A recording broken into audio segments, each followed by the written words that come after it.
देखिए दोस्तों, अभी हम कुणाल कुमार जो सरायरंजन विधानसभा क्षेत्र के विधायक प्रत्याशी है, उन्होंने के एस आर कॉलेज को लेकर इनका जो पैदल जो यात्रा है वो सरायरंजन से पटना तक का यात्रा है और इनका यात्रा शुरू हो चुका है सरायरंजन से और इन्होंने अभी तक 20 से 25 किलोमीटर चलकर अभी विश्राम कर रहे हैं। और आइए इनसे हम जानते हैं कि क्या सब मुद्दा है, किन मांगों को लेकर इनका जो पैदल मार्च है वो चल रहा है।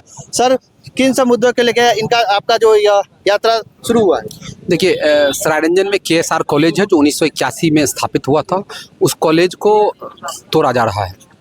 जो पटना पूर्णिया ग्रीन एक्सप्रेसवे बन रही है, उसका हम लोग स्वागत करते हैं, इस्तकबाल करते हैं। पूरे सरायरंजन का हर एक नागरिक इसका स्वागत करता है। लेकिन जनवरी 2025 में जो सर्वे हुआ था उसके अलाइनमेंट को चेंज कर दिया गया है और जो इंडियन एक्सप्रेस अखबार है, जनसत्ता है और इसके अलावा जो स्थानीय लोग हैं, उन्होंने ये आरोप लगाया है कि माननीय मंत्री का एक संबंधी का जमीन उसमें पड़ रहा था, जिसको बचाने के लिए रास्ता बदल दिया गया है। जब रास्ता बदल दिया गया है तो अब कॉलेज उसकी जद में आ गया है। हम लोगों की मांग है, जो पहला सर्वे था उस पर आप सड़क को लेकर जाइए और कॉलेज को बकस दीजिए, क्योंकि पूरे सरायरंजन में ये इकलौता डिग्री कॉलेज है।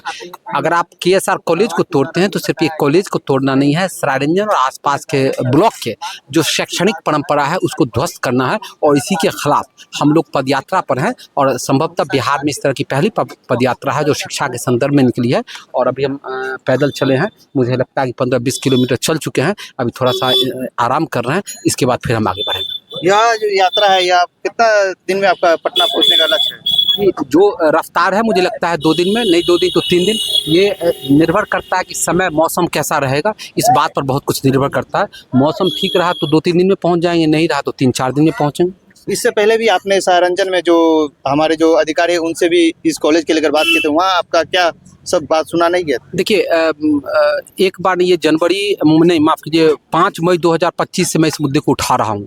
कई बार NHI के पदाधिकारियों से मेरी बात हुई, संदर्भ में सरकार में बैठे हुए हुक्मरानों से बात हुई, लेकिन कोई कंक्रीट रिजल्ट अभी तक परिणाम नहीं निकल के आ रहा है। जो भी आ रहा है वो ढुलमुल रवैया आ रहा है।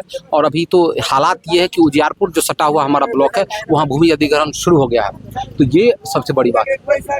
सर, इसमें तो कॉलेज के साथ साथ बहुत सारे गरीब परिवार का घर भी टूट रहा है, उसको लेकर क्या कहिए? बिल्कुल, ये अगर रूट ही जो पहले सर्वे हुआ था वही अगर होता तो इसकी कोई नौबत ही नहीं आती। लेकिन सवाल यह उठता है कि जो संविधान की शपथ लेके मंत्री पद पर बैठा हुआ है, वो अपने संबंधी को बचाने के लिए अगर अलाइनमेंट को चेंज कर दे रहा है।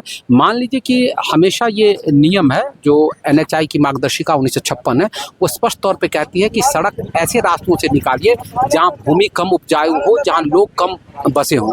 इससे फ़ायदा क्या है कि राजस्व पर कम असर पड़ता है और जान माल की कम क्षति होती है। तो जब नियम भी यही कहता है और सर्वे में रिपोर्ट में भी यही आया था, तो आखिर किस परिस्थिति में आपने रूट को बदला? तो ये एक वाजिब प्रश्न है जिसके खिलाफ हम पदयात्रा पर हैं और हमारी उम्मीद है कि सरकार हमारी बात को सहानुभूतिपूर्वक सुनेगी और इस पर अपनी संवेदनशील रवैया को अपनाएगी। अगर वो नहीं अपनाएगी सरकार, तो हम पटना में आंदोलन करेंगे, पटना हम बंद करेंगे, पटना जाम करेंगे।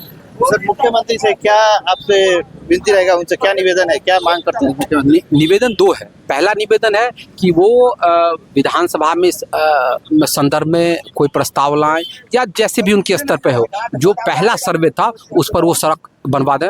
और दूसरा, एक हाई कोर्ट के रिटायर्ड जस्टिस के अध्यक्षता में एक SIT का गठन कर दें और वो इस बात की जांच करवा लें क्या सही में माननीय मंत्री के संबंधी का जमीन उस रास्ते में आ रहा था, क्या माननीय मंत्री ने अपने संवैधानिक पद का दुरुपयोग किया है। इस बात की एक SIT गठन कर जांच करवा लें और रास्ते को बदलवा दें। ये 2 मांग।